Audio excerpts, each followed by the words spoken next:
The video is purely educational and is not a financial advice. Trading involves financial risk. Past performance is no guarantee of profits. Please consult a SEBI registered financial advisor before making any investment decisions. दोस्तों last week हमने एक video upload करी थी जिसमें Elliot wave analysis करी थी और कहा था कि मार्केट नीचे गिरेगी और पूरे हफ्ते मार्केट नीचे गई। तो क्या निफ्टी का अभी और गिरना नीचे बाकी है या जो रिकवरी का साइन है इससे निफ्टी ऊपर चली जाएगी?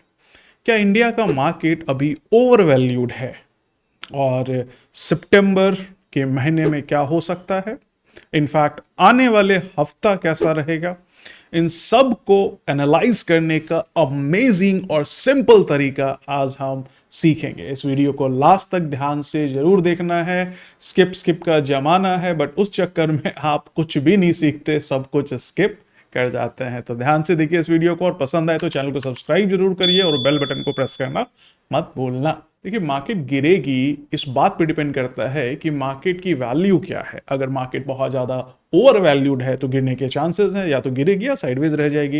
लेकिन अंडर वैल्यूड है तो डेफिनेटली मार्केट बढ़ेगी ही बढ़ेगी। तो पहले चेक करते हैं कि मार्केट हमारी ओवर वैल्यूड है या अंडर वैल्यूड है। इसके लिए हम एक रेशियो यूज़ करेंगे, इसको हम बफेट रेशियो भी बोलते हैं। और इसके बाद एक और बहुत कमाल का रेशियो होता है, उसको भी समझते हैं। तो जो बुफे रेशियो है इसको हम बोलते हैं market capitalization to GDP ratio, यानी कि total market capitalization, TMC over GDP. तो अगर हम यहाँ पे देखेंगे तो ये हमारा इंडिया का 2010 से लेकर 2015 तक का डेटा है। काफ़ी अच्छा डेटा है, इंपॉर्टेंट डेटा है।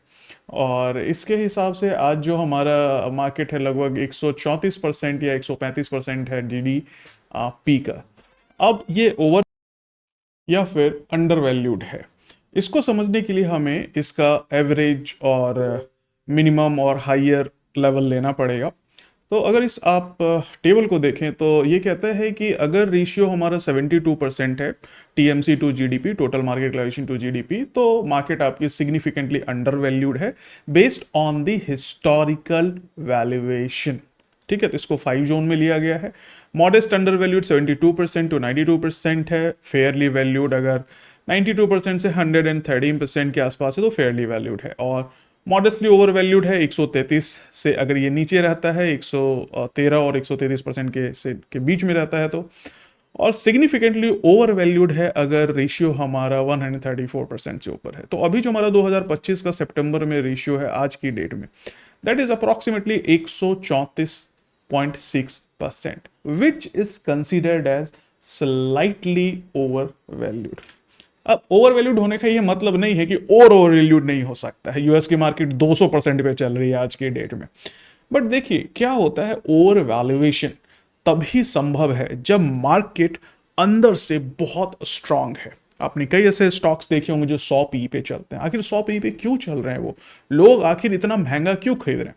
क्योंकि लोगों को बिलीव है उस कंपनी में कि वो कंपनी बहुत अच्छा करेगी। But there is a thin line between company बहुत अच्छा कर सकती है और कंपनी ओवर वैल्यूड है और वो कभी भी क्रैश कर सकती है। तो एज ए इन्वेस्टर आपको हमेशा तब इन्वेस्ट करना चाहिए जब मार्केट फेयरली वैल्यूड हो या अंडर वैल्यूड हो। बट एज ए ट्रेडर आप कभी भी ट्रेडिंग कर सकते हैं। दोस्तों अभी 15 सितंबर लास्ट डेट है इनकम टैक्स रिटर्न फाइल करने की, और हर ट्रेडर को करना ही चाहिए, चाहे वो लॉस में हो या प्रॉफिट में। तो देखिए, अब ट्रेडर के लिए रिटर्न फाइल करना बहुत आसान हो गया है। आपको करना क्या है, बस क्लियर टैक्स में अकाउंट ओपन करना है, वहां पैन कार्ड की डिटेल डालनी है और एंटर करना है। इससे क्लियर टैक्स ऑटोमेटिकली 90% तक की इंफॉर्मेशन प्री फिल कर देता है, जैसे पर्सनल डिटेल और आईटीडी के सारे इनकम रिकॉर्ड्स। अगर आपके पास फॉर्म 16 है तो उसे अपलोड करो और अपना पूरा salary data plus deduction fetch हो जाएगा जो आपके एम्प्लॉयर ने सबमिट किया है, ताकि आप प्रॉपर टैक्स सेविंग्स भी कर सको।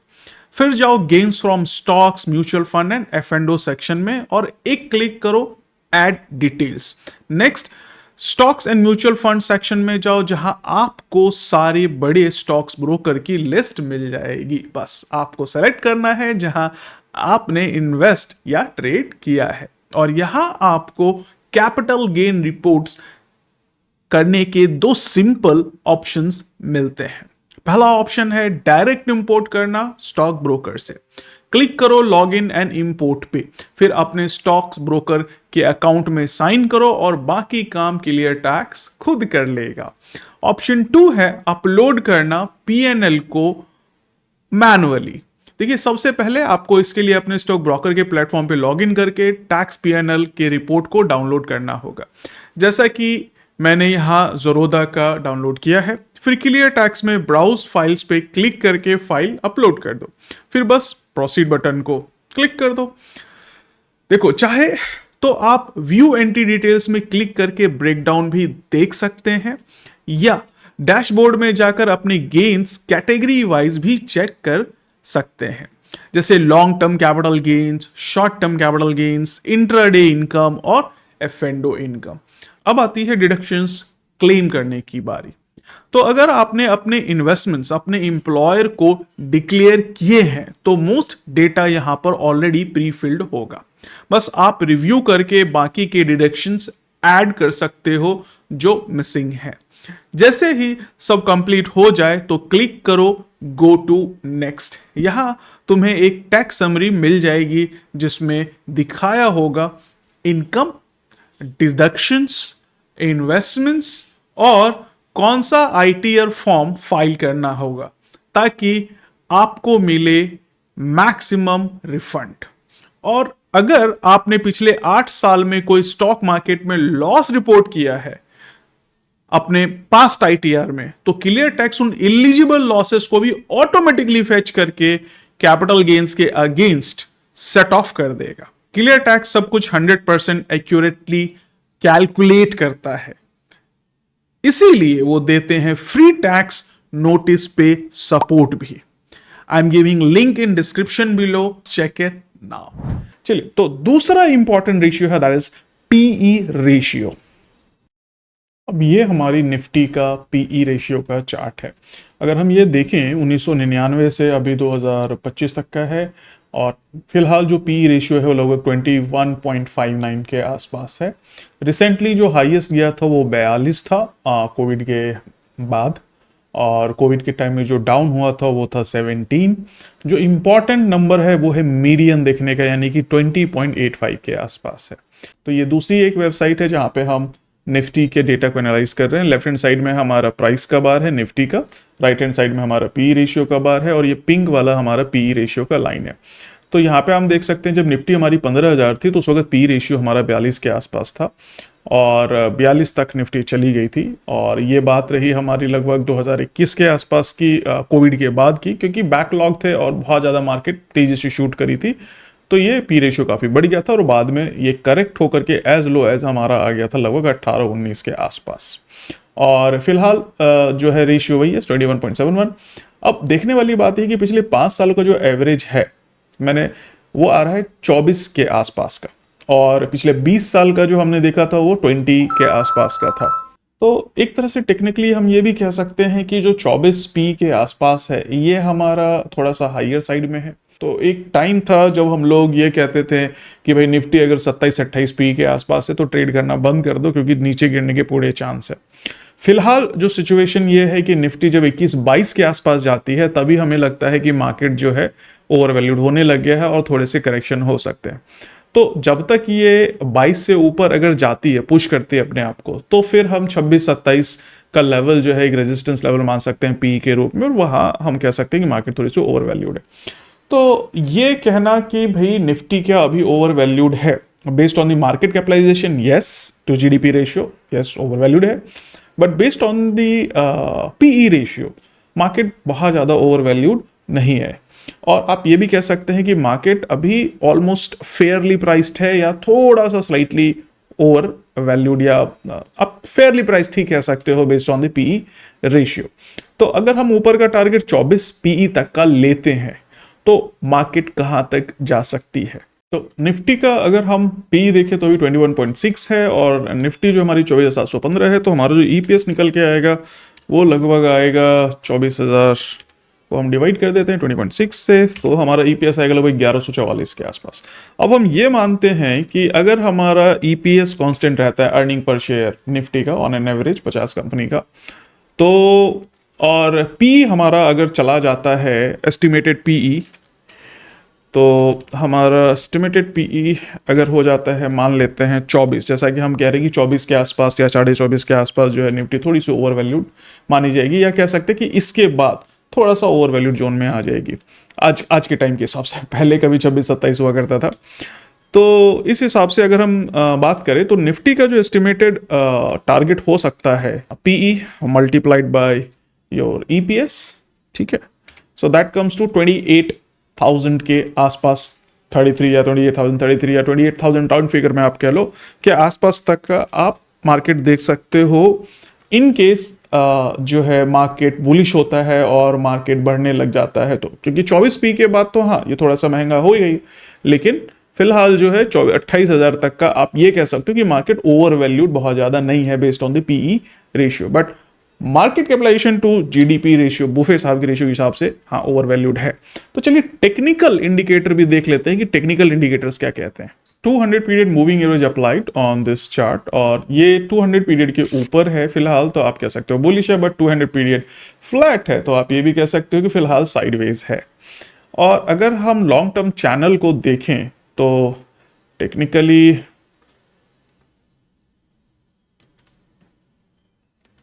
थोड़ा कलर चेंज कर देता हूं मैं यहाँ पे, let's say keep it yellow, हाँ बहुत ज़्यादा ब्राइट हो जाता है, रेड, कौन सा कलर आपका फेवरेट है? चलिए, तो ये हमारा चैनल हो जाता है अपवर्ड लॉन्ग टर्म का, और यहाँ पे फिलहाल हमारा प्राइस जो मीडियन है चैनल का उससे तोड़ के थोड़ा नीचे आया, फिर उसको रेजिस्टेंस लेके फिर नीचे आया, और फिलहाल जो है ये थोड़ा अभी बाउंस बैक कर रहा है। तो ये हमारा लॉन्ग टर्म है चैनल। अब शॉर्ट टर्म में क्या कह रहा है कि अभी हमारा प्राइस किस रेंज में घूम रहा है, तो अगर हम यहाँ नोटिस करें तो ये हमारा कुछ सपोर्ट का रेंज था, और प्राइस हमारा कुछ इस तरह के रेंज में घूम रहा था, साइडवेज हो रहा था काफ़ी टाइम से, आप ये कह सकते हो। So this is our short term channel, यानी कि कंसोलिडेशन काइंड ऑफ रेंज। तो अगर आप इसको ऑफ कर देते हैं तो थोड़ा क्लियर पिक्चर मिलेगी आपको देखने के लिए, यानी कि शॉर्ट टर्म चैनल में हमारा जो मिड पॉइंट है वो लगभग 25,000 के आसपास का है शॉर्ट टर्म चैनल में, और प्राइस हमारा ये जो लेवल है 25,000 के आसपास में सबसे ज़्यादा होवर किया है, ये बार बार एज अ रेजिस्टेंस लेके प्राइस हमारे नीचे आ जाती है, अक्सर हुआ है, पीछे भी हुआ, इधर भी हुआ हमारा। तो this is a phase which can be considered as a consolidation phase. अब इसी फेज में आपको कई सारे पैटर्न्स भी मिल जाएंगे, जैसे कि यहाँ पे अगर हम देखें तो एक हेड एंड शोल्डर पैटर्न भी मिल रहा है, लेकिन हेड एंड शोल्डर पैटर्न का हमारा अभी कंफर्मेशन नहीं हुआ है। हेड एंड शोल्डर का पैटर्न कहता है कि जब तक नेकलाइन नहीं ब्रेक होगी तब तक प्राइस हमारा नीचे नहीं आएगा। अब यहाँ पे एक जो बहुत इंपॉर्टेंट और पावरफुल टूल है जो हम यहाँ पे यूज करेंगे, that is Fibonacci ratio. Fibonacci ratio या फिबोनाची रिट्रेसमेंट क्या कहता है?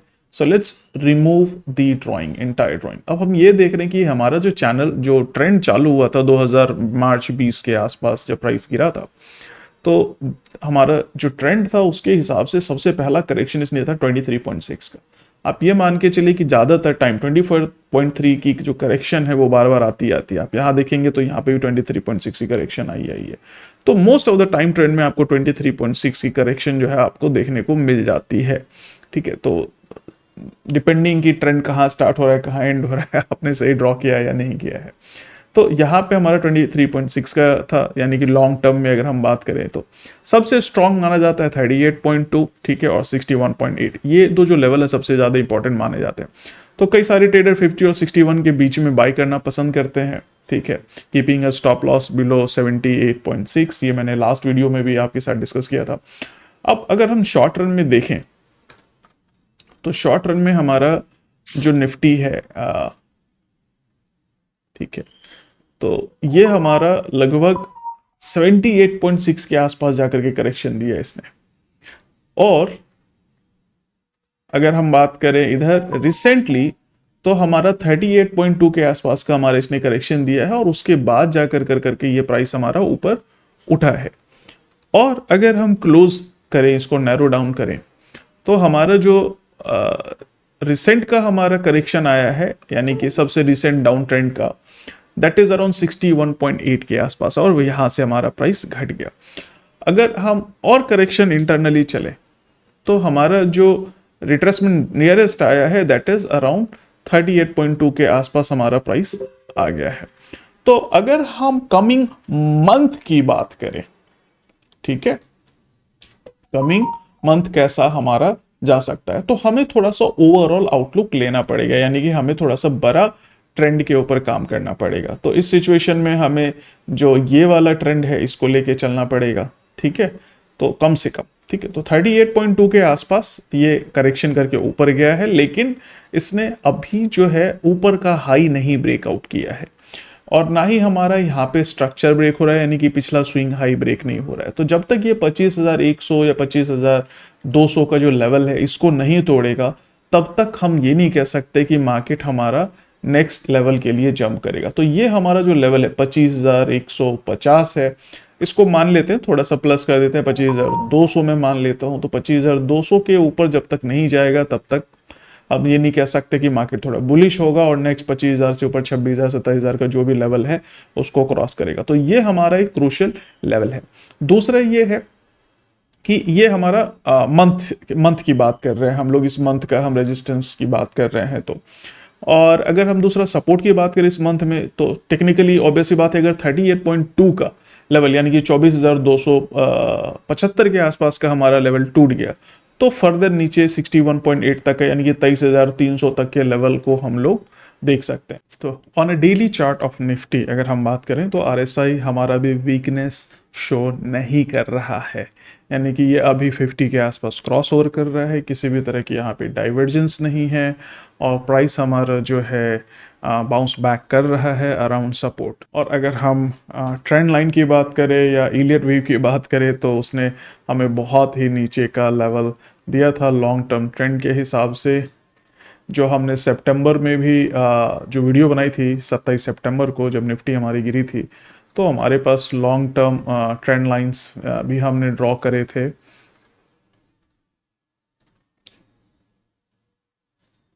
तो ये हमारा लॉन्ग टर्म ट्रेंड लाइन है कुछ एक। तो अब जो हमारे पास नीचे का लेवल है, अगर इस ग्रोथ रेट पे निफ्टी चलती है तो ये जो टप्पा है वो 21,000 के आसपास का है, 21,200 300 के आसपास का हमारा लेवल है, जो कि बहुत ज़्यादा ही नीचे का रहेगा। तो दैट विल डिपेंड ऑन कि अगर हमारा ये सपोर्ट टूटता है तो आगे इसके बारे में सोच सकते हैं। यहाँ पे कैश मार्केट एक्टिविटी देखना भी बहुत इंपॉर्टेंट हो जाता है, यानी कि एफआईआई का हमारा डेटा क्या है। तो पिछले अगर हम हफ्ते देखें तो लगातार 25 अगस्त से लेकर के 2 सितंबर तक, यानी कि 7 दिनों में लगातार जो है बिकवाली कर रही है एफआईआईस। और इधर भी अगर हम देखें अगस्त में तो बहुत कम ऐसे डेज हैं जहाँ पे ग्रीन गया है, ज़्यादातर रेड हैं। तो मोटा मोटा अगर हम मंथली की देखें तो हमारा सितंबर में भी, अगस्त में लगभग 41,000 करोड़ का बिकवाली थी और लगभग जुलाई में भी 38,000 करोड़ की बिकवाली थी। उधर जून में, अप्रैल और मार्च, ये सिर्फ 3 महीने थे जहाँ पे थोड़ा सा पॉजिटिव था, और वो भी कंपैरेटिवली आप देखो इन सारे महीनों को सम कर दो तो जितना इधर खरीदारी थी, ठीक है, वो सारा का सारा ये जुलाई में माल बेच चुके हैं। उसके बाद और जो है माल ऊपर से जो इनके पास स्टॉक में पहले से पड़ा हुआ था उसको भी निकाल रहे हैं, ठीक है। तो ये काफ़ी ज़्यादा हैवी सेलिंग जो है एफआईआईज कर रहा है, और सितंबर की ओपनिंग भी जो है काफ़ी ज़्यादा बिक वाली है। सबसे ज़्यादा इन्होंने सितंबर अक्टूबर में 1 लाख करोड़ के आसपास उन्होंने बेचा था, और तब मार्केट बहुत ज़्यादा गिरी थी। तो एफआईआईज किसी भी एंगल से हमें अभी फ़िलहाल पॉजिटिव नहीं दिख रहे हैं। एनुअली अगर देखें तो 2024 में 1,27,000 करोड़ का था, जो कि सबसे ज़्यादा अक्टूबर में था हमारा ख़त्म होते होते, और अभी आप देख लो कि पिछले साल को भी इन्होंने सरपास कर दिया है। 2,77,000 करोड़ ये बेच चुके हैं, और अभी हमारा साल ख़त्म होना बाकी है। दोस्तों, होपफुली आपको ये वीडियो पसंद आई हो और आपके नॉलेज में काफ़ी इंप्रूवमेंट हुई हो। तो अगर आप प्रोफेशनल लेवल पे कोर्सेज सीखना चाहते हैं तो विजिट करें praveenkhaitan.com, और अगर टाइम बिल्कुल नहीं मिल रहा है एनालिसिस का तो आप सेबी रजिस्टर्ड आरए से एडवाइस लेना चाहते हैं तो आप विजिट करें malamalindia.com पर। और जाते जाते जरूर बोलूँगा कि ITR टाइम पे जरूर फाइल करें, 15 सितंबर लास्ट डेट है, और आप इसके लिए क्लियर टैक्स की हेल्प ले सकते हैं। लिंक मैं डिस्क्रिप्शन में दे रहा हूँ। मिलते हैं अगले वीडियो में, तब तक के लिए बाय बाय, टेक केयर।